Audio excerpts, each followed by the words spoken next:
Indian football fans, we are in trouble. And I'm not talking about losing to Bangladesh after 22 years. I'm talking about something much bigger, the complete collapse of the ISL commercial tender. No bidders, zero interest.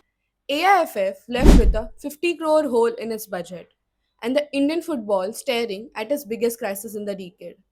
Let me break down exactly why this happened. Based on the findings of AIFF, KPMG, and Justice L. Nageshwara Rao submitted directly to the Supreme Court. First, what triggered this disaster? ISL ran for 15 years under FSDL. AIFF then opened a new tender, expecting big bidders to come in. But guess what? Not even one bidder submitted, and the Supreme Court had to interfere. Meanwhile, 12 ISL clubs, except Odisha and Chennai AN, have already approached the court as well. So, let's break down why not one bidder. Finding A, league structuring problems. Promotion relegation fear. Investors were scared. Imagine paying crores every year and getting relegated in just 12 months. They said this was a huge risk to club valuation and long term plans.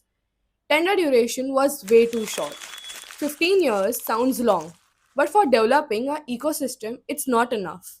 Investors wanted longer stability. AIFF taking guaranteed money without risk. This was a major red flag. AIFF get paid every year guaranteed. Meanwhile, the commercial partners takes all the financial risk. Bidders said, "Why should we pay 37.5 crore for this imbalance?" Mandatory open tender for media rights. This blocks companies who wants full control over the broadcasting and digital integration. Finding B, zero operating freedom for investors. AIFF controls everything. The purpose governance structure gives AIFF full power while the commercial partners have almost no decision making authority. Why would anyone invest crores without power? No clear autonomy. Even basics like scheduling, marketing, strategy, league operations all remain with AIFF and not the investor. Roles and responsibilities unclear. Bidders said, "Tell us what exactly we can control." AIFF couldn't give clarity. Finding C. Other major deal breakers.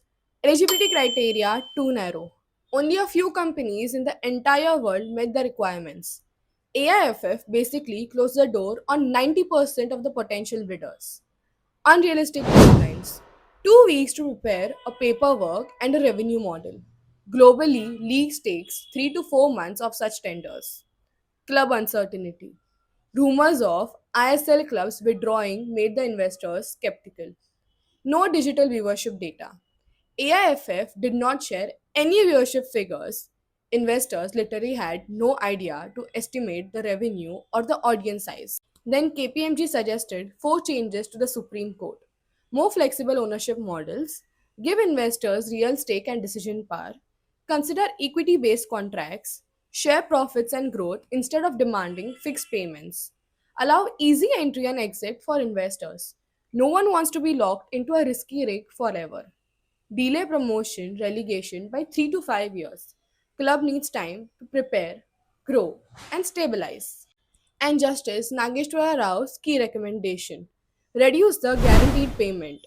37.5 crore per year is too high. Lower it or restructure it. Reform governing council. Commercial partner must get equal power and not just one seat. Allow sub-licensing of media rights. Investors want freedom to sell broadcasting rights independently. Divide responsibilities clearly. AIFF to football regulations and commercial partner to operations, media, and marketing. This separation is essential. The big question now. So, where do we grow from here? Can AIFF restructure everything in time? Can India afford to lose another football season? Or is this just the beginning of Indian football's darkest chapter? Tell me your thoughts in the comments because this affects every club, every player, and every fan in the country.